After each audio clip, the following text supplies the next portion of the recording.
Bom, gente, nós vamos agora resolver exercícios sobre, esse assunto que nós estamos examinando já algumas aulas, que é a previdência complementar. Então, eu trouxe aqui algumas questões de prova para a gente resolver. A primeira delas, nós não falamos durante as aulas, da Lei 108, 109, da Lei da Previc, da Lei da FUNPRESP, mas eu achei interessante trazer exatamente porque versa sobre um conteúdo diferente.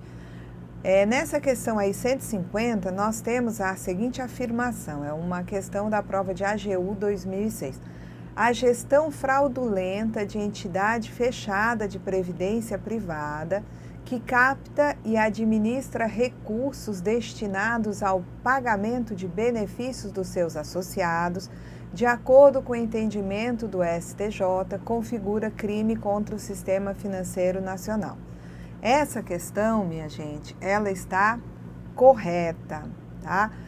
A Lei 7.492, no seu artigo 4º, diz que gerir fraudulentamente instituição financeira é crime, com pena de reclusão de 3 a 12 anos e multa.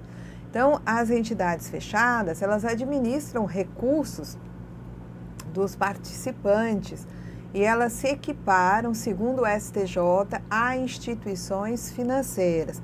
Portanto, a gestão fraudulenta da entidade vai determinar a tipificação e a aplicação da pena prevista aí nessa lei que trata de crimes contra o sistema financeiro nacional. Está correto? Vocês procurem na internet, vão encontrar N julgados nesse sentido. Bom, em relação à organização da previdência privada, julgue os próximos itens. A parte patronal, isto é, a contribuição das empresas patrocinadoras de planos de previdência privada, conforme estabelece a Constituição, não pode ultrapassar o limite equivalente ao da contribuição dos segurados e empregados.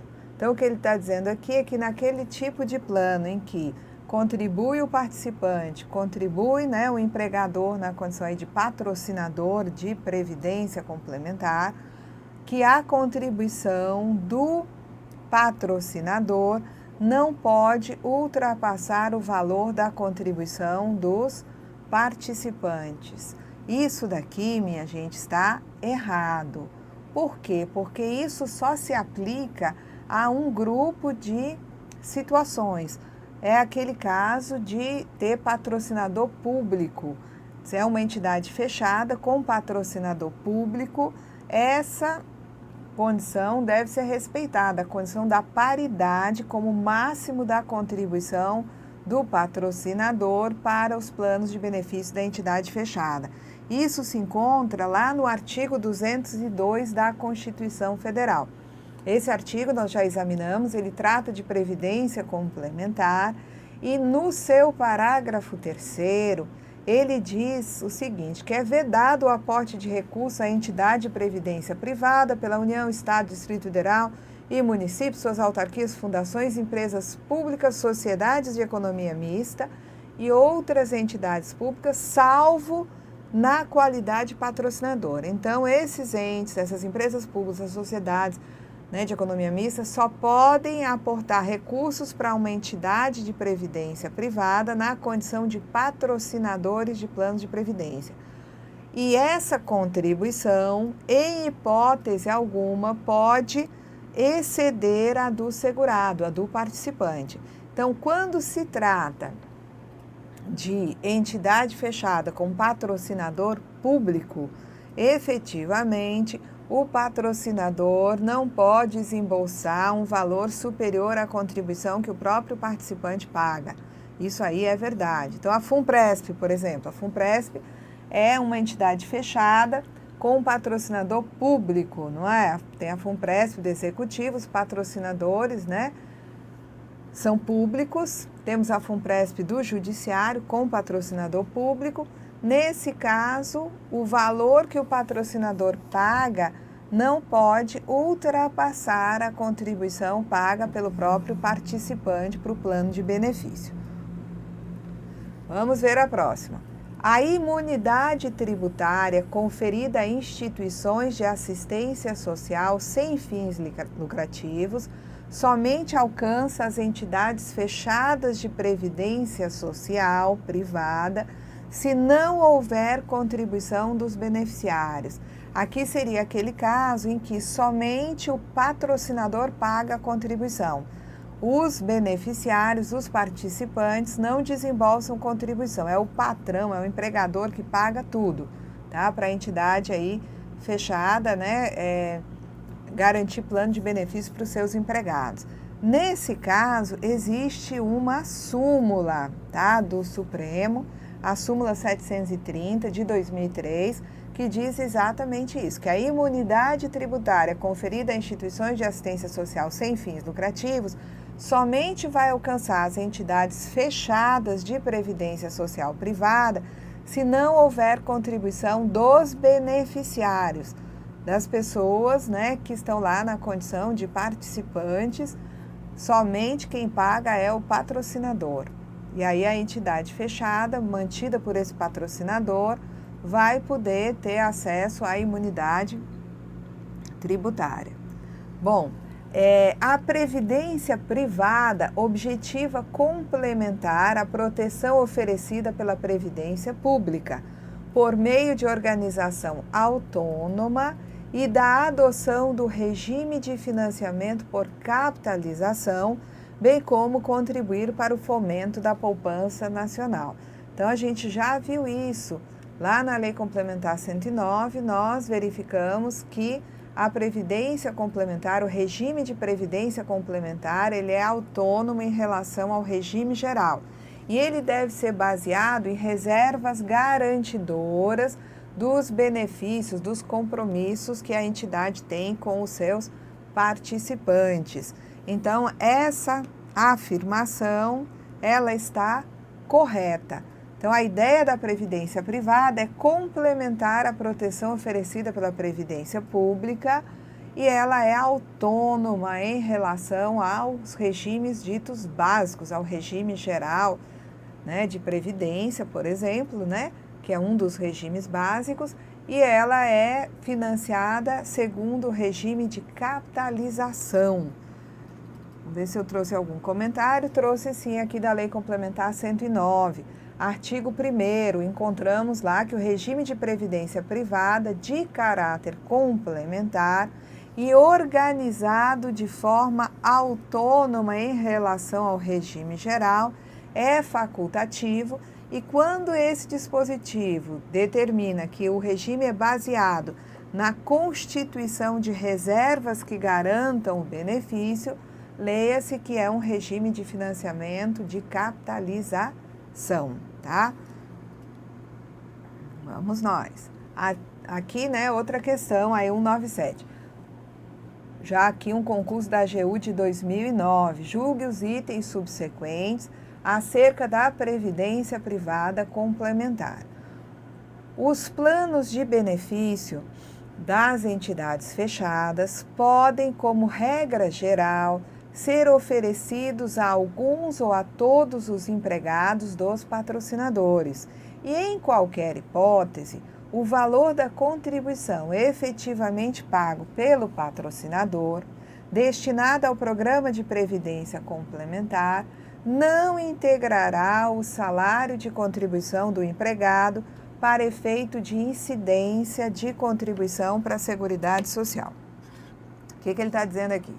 Tá? Que uma empresa, quando ela quer patrocinar previdência complementar, que ela pode oferecer para todos os empregados ou para alguns. E que num caso como no outro, ela pagando a previdência complementar para todos ou para alguns, ela vai ter essa parte que ela paga como sendo não integrante da base das contribuições à Previdência Social. Ou seja, o que ela desembolsa para custear o plano de previdência complementar em benefício dos seus empregados, não integra o salário de contribuição do empregado. Não contribui ela, não contribui o empregado sobre este valor, tá? Essa afirmação está equivocada em dois momentos, tá? Primeiro, quando ela diz que os planos de benefício das entidades fechadas podem, como regra geral, ser oferecidos a alguns ou a todos, isso aqui está errado, tá? Quando uma empresa patrocina plano de previdência complementar, ela tem que oferecer a todos.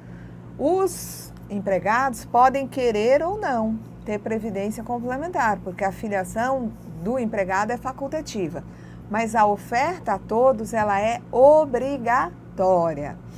E segundo nós vamos ver aí na Lei 8.212, se ela oferecer só para alguns, isso passa a ter caráter remuneratório, integra o salário de contribuição, integra a base de cálculo das contribuições previdenciárias.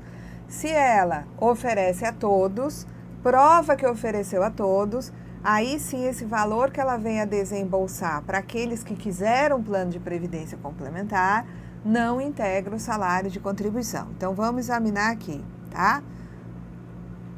O artigo 16 da Lei Complementar 109 diz que os planos de benefício devem ser obrigatoriamente oferecidos a todos os empregados dos patrocinadores ou associados dos instituidores. Vamos ver o próximo. Aí vamos para a Lei 8.212, que é a Lei de Custeio da Seguridade Social. Essa lei, tá, ela vai determinar qual é a base de cálculo das contribuições do segurado para, né, a Previdência Social, e também essa mesma base sem teto vai servir como base para a empresa, tá? E ela diz lá no artigo 28, a Lei 8.212, onde ela trata lá do salário de contribuição, quais são as parcelas não integrantes. O parágrafo 9º do artigo 28 diz que não integram o salário de contribuição para os fins desta lei exclusivamente. Aí lá na linha P, diz que não integram o salário de contribuição o valor das contribuições efetivamente pago pela pessoa jurídica relativo a programa de previdência complementar aberto ou fechado, desde que disponível a totalidade dos seus empregados e dirigentes.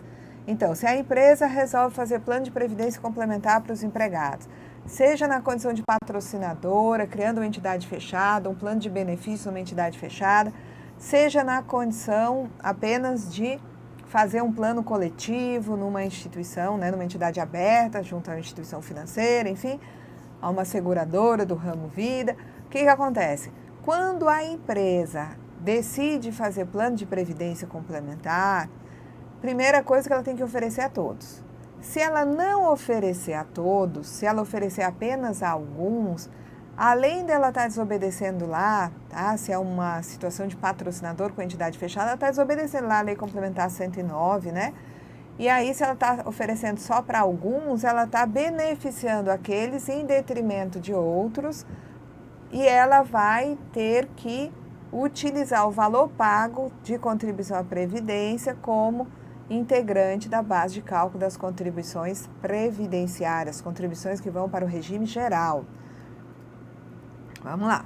A portabilidade abrange o direito de o participante mudar de um plano para outro no interior de uma mesma entidade fechada de previdência privada, sem necessariamente haver ruptura do vínculo empregatício com o patrocinador.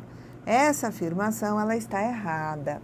A portabilidade permite que um participante tenha, né, os recursos transitando de um plano de benefícios para outro, inclusive em outra entidade fechada, ou de uma entidade fechada para uma entidade aberta. Agora, para o participante usar esse instituto da portabilidade, levar os recursos para outro plano de benefício, ele tem que ter cessação do vínculo empregatício com o patrocinador. A Lei Complementar 109, lá no artigo 14, diz que os planos de benefício, né, de previdência complementar, deverão prever os seguintes institutos. Aí vocês lembram das aulas, né, anteriores. Benefício proporcional diferido, resgate, autopatrocínio, portabilidade. Então, o Instituto da Portabilidade deve estar garantido no plano de benefícios, tanto da entidade fechada quanto um plano oferecido até por entidade aberta. Então, a portabilidade é a portabilidade do direito acumulado pelo participante para outro plano e não será admitida a portabilidade na inexistência de cessação do vínculo empregatício do participante com o patrocinador. Então, para portar recursos, tem que haver a cessação do vínculo. Então, essa parte que diz, sem necessariamente haver ruptura do vínculo empregatício com o patrocinador, está errada. Vamos lá. Bom, no moderno Estado regulador, conforme lecionam Spina e Marrone, adotam-se diferentes técnicas de regulação, entre as quais se destacam fixação de estándares de atuação por meio de normas, a determinação aos agentes privados que desenvolvem uma dada atividade do dever de informar, objetivando-se dotar de transparência suas condutas e diminuir a assimetria informativa existente entre eles e os consumidores, o exame individualizado de produtos e processos, muitas vezes mediante técnicas de autorização. A regulação abrange ainda a fiscalização das condutas e a aplicação das penalidades. A partir de tais considerações, julgue os itens seguintes acerca da competência para regular e fiscalizar as entidades fechadas de previdência privada. Aqui eu fiz uma adaptação, porque a questão era antiga, não falava ainda da Previc, falava da Secretaria de Previdência Complementar como órgão fiscalizador. Então, eu dei uma atualizada na questão, tá? Porque aqui essa questão é de 2009, antes da instituição da Previc, né? Então, eu fiz uma adaptação para poder ficar aqui, constar como órgão regulador a Previc. Então, dependem de autorização da Previc, a autarquia vinculada ao Ministério da Previdência Social, as operações de fusão, cisão, incorporação e qualquer outra forma de reorganização societária das entidades fechadas de previdência privada, assim como as retiradas de patrocinadores. Essa afirmação está correta. Na Lei 12.154, vejam que a lei é do final de 2009, por isso que essa prova de AGU ainda falava na Secretaria de Previdência Complementar. No seu artigo 2º, a Lei 12.154 dispõe que compete à Previc autorizar as operações de fusão, cisão, incorporação ou de qualquer outra forma de reorganização societária relativas às entidades fechadas de previdência complementar. Então, está correta essa questão. A partir de tais considerações, julgue os itens seguintes. Aí continua em cima daquela consideração inicial lá sobre a regulação. Acerca da competência para regular e fiscalizar as entidades fechadas de previdência privada. Aplicada a penalidade pelo órgão fiscalizador, em virtude do descumprimento do dever de prestar informações solicitadas pelos participantes de um plano de benefícios de uma entidade fechada, cabe recurso no prazo de 15 dias ao Ministro de Estado da Previdência Social. Então, dentro dessa lógica da transparência, de que a entidade deve prestar informações aos participantes periodicamente, também quando solicitada por eles essa informação. Se a entidade não presta essa informação, ela está cometendo uma infração, ela vai ser penalizada, a Previc vai autuar essa entidade e essa entidade vai ter direito a se defender, tá? E aqui é o momento do recurso. Então, essa situação aqui tem erro. Primeiro, porque o recurso, apesar do prazo estar correto, serem 15 dias, ele não vai ser direcionado ao ministro da Previdência. Dentro do Ministério da Previdência, existe um colegiado, que é a Câmara de Recursos da Previdência Complementar, que tem essa atribuição de julgadora. Ela é o órgão, né, colegiado responsável pelo julgamento de recursos.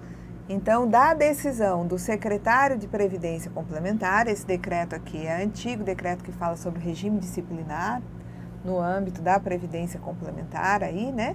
Então, da decisão do secretário de Previdência Complementar, hoje a leitura que a gente faria é da decisão lá da diretoria lá da Previc, cabe recurso não ao Conselho de Gestão hoje, sim à Câmara de Recursos da Previdência Complementar. Esse recurso tem efeito suspensivo. O prazo para recurso é de 15 dias contado do recebimento da decisão notificação. O decreto 7.123 de 2010, ele diz o seguinte, que os recursos serão interpostos pelo interessado perante a diretoria colegiada da Previc, que deverá determinar sua juntada aos autos do respectivo processo administrativo e vai remeter, né, esse processo à Secretaria Executiva da Câmara de Recursos da Previdência Complementar. E é essa Câmara que é a responsável pelo julgamento desse recurso. Bom, considerando a jurisprudência do Supremo Tribunal Federal e do STJ, julgue os próximos itens relativos à previdência privada. A Constituição Federal prevê, como garantia do equilíbrio atuarial e financeiro, a possibilidade de, em caso de insuficiência financeira, a administração pública aportar recursos à entidade de previdência privada. Essa afirmação está errada. A administração pública não é a UTI das entidades privadas de previdência complementar. Mesmo na condição de entidade fechada, patrocinada pela União, seja, né, a FUNPRESP do Executivo, a FUNPRESP do Judiciário, não existe essa possibilidade, tá, de que a administração pública socorra com recursos as entidades de previdência privada. O artigo 202, parágrafo 3º, que nós já examinamos ainda nessa aula, né, diz que é vedado o aporte de recursos à entidade de previdência privada pela União, Estado, Distrito Federal, municípios, autarquias, fundações, sociedades, economia mista, empresas públicas ou outras entidades públicas, salvo na qualidade de patrocinador, situação na qual, em hipótese alguma, sua contribuição normal poderá exceder a do segurado. Bom, ainda considerando a jurisprudência, né, do Supremo e do STJ, julgue os próximos itens referentes à previdência privada. O participante que exerce em entidade fechada de previdência privada, no caso de perda parcial ou total da remuneração percebida, a faculdade de autopatrocínio não fará jus ao resgate dos valores pagos a título de recolhimento em substituição à entidade patrocinadora, tá? Então, aqui essa questão inclusive foi julgada nula, porque ela fez um baralhado aí entre autopatrocínio, né, e resgate, tá? Então, assim, o que ele está tentando dizer aqui é que quem é participante que se autopatrocina depois não faz jus ao resgate. Mas da forma como ele colocou aqui, porque ele fala, inclusive, de perda parcial ou total de remuneração. Perda total é quando a pessoa tem a cessação do vínculo, ela perde a remuneração, ela não tem mais aquele emprego, ela então, né, não tem mais a remuneração, perda total da remuneração. Perda parcial acontece quando dentro da empresa o indivíduo que ganhava uma determinada comissão, ele deixa de ter aquela função, passa a ter só a sua remuneração sem a comissão, por exemplo, e ele ainda quer continuar a pagar sobre aquele valor anterior de remuneração, que é um valor maior, juntando, né, o valor do salário mais essa comissão. Ele quer continuar a contribuir naquele patamar anterior, sobre um valor maior.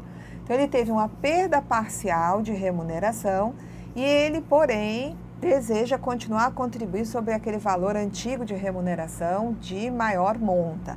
Então, o que que acontece? O autopatrocínio, ele não exige cessação do vínculo. Por isso que se fala em perda total de remuneração ou perda parcial de remuneração. Já, isso o autopatrocínio. Já o resgate exige cessação de vínculo.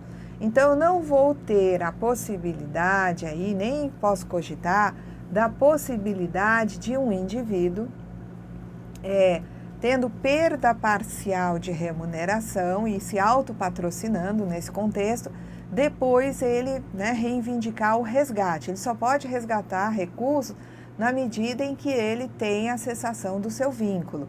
Agora, se houver perda total da remuneração, porque houve a cessação do vínculo, aí não há impedimento de que aquele indivíduo que vinha se autopatrocinando, mesmo depois de se afastar do emprego, ele adiante resolva resgatar os valores, tá? Então, eu vou aqui apresentar só as disposições para a gente ter um entendimento sobre essa possibilidade de um participante optar pelo autopatrocínio e depois mudar o seu posicionamento adiante e querer resgatar valores. Então, a opção do participante pelo autopatrocínio, eu estou tirando esse dispositivo lá da resolução do Conselho de Gestão da Previdência Complementar, a resolução 6. Lembrar que esse Conselho de Gestão é hoje o Conselho Nacional de Previdência Complementar. Então, o artigo 29 diz que a opção do participante pelo autopatrocínio não impede posterior opção pelo benefício proporcional diferido, portabilidade ou resgate. Mas, obviamente, que um indivíduo, quando vai fazer o resgate, ele tem que ter tido, mesmo estando numa condição de autopatrocínio, ele tem que ter tido resgate, perda total de remuneração. Porque a perda parcial significa que ele ainda está recebendo remuneração da empresa e ainda existe o vínculo. No caso de plano de benefícios instituído por patrocinador, o regulamento deverá condicionar o pagamento do resgate à cessação do vínculo empregatício. Então, eu poderia dizer que aqui o pagamento do resgate, ele vai estar como possibilidade somente para autopatrocínio com perda total de remuneração por conta da cessação do vínculo. Bom, com base na lei que instituiu o regime de previdência complementar para os servidores públicos federais, julgue os itens subsequentes. O limite máximo estabelecido para os benefícios do regime geral deve ser aplicado às aposentadorias e pensões de todos os servidores públicos federais que ingressem no serviço público a partir do início da vigência do regime de previdência complementar, inclusos os detentores de cargo comissionado. Essa afirmação ela está equivocada por conta da inclusão no mesmo tratamento dos servidores ocupantes de cargo, comissionado. Quando eu tenho um indivíduo que é exclusivamente ocupante de cargo de livre nomeação e exoneração, que é o exclusivamente comissionado, ele já é alguém que é segurado do regime geral, tá? No âmbito federal, já desde antes da emenda 20, nas outras esferas, desde 98, desde a emenda 20. Então, o servidor comissionado, exclusivamente comissionado na administração pública federal, desde 93 que ele é segurado do regime geral e que qualquer benefício para ele tem que obedecer o teto do regime geral. Então, não é que essa mudança, no sentido de estabelecer o teto para os comissionados, teto do regime geral, tenha começado com a implantação da Previdência Complementar para servidores efetivos. Previdência Complementar só é para servidores efetivos, tá? Então, a lei que institui o regime de Previdência Complementar está instituindo esse regime para servidores efetivos. Não estão incluídos nesse tratamento os servidores exclusivamente comissionados. Então, a Lei 12.618 nos diz que para fins de exercício do direito de opção, que é o direito de opção, do servidor efetivo antigo, que já estava lá quando se institui Previdência Complementar efetivamente, tá? Considera-se instituído o regime de previdência complementar a partir da data da publicação pela Previc da autorização da aplicação do regulamento do plano de benefício. Então, essa é a demarcação do momento, tá? Que é um divisor aqui de águas, né? Quem está no Serviço Público Federal enquanto efetivo até a véspera da publicação, tá? Dessa aprovação, aí, dessa autorização da aplicação dos regulamentos do plano de benefício, é tratado como servidor antigo. Quem entra a partir da data da publicação no Diário Oficial, tá? Da portaria, né, que autoriza a aplicação aí do regulamento do plano de benefício, passa a ter tratamento, né, de garantia de teto pelo próprio e o restante pela previdência complementar, caso o servidor entenda que deva contribuir. Então, lembrar que a demarcação do momento da opção dos efetivos é a partir da publicação dessa portaria número 44, em 4 de fevereiro de 2013, que é o momento onde se autoriza a aplicação do regulamento do plano de benefício e se publica isso, né? Muito bem. Nós vamos resolver essa próxima, né, na nossa próxima aula também, tá? Até lá.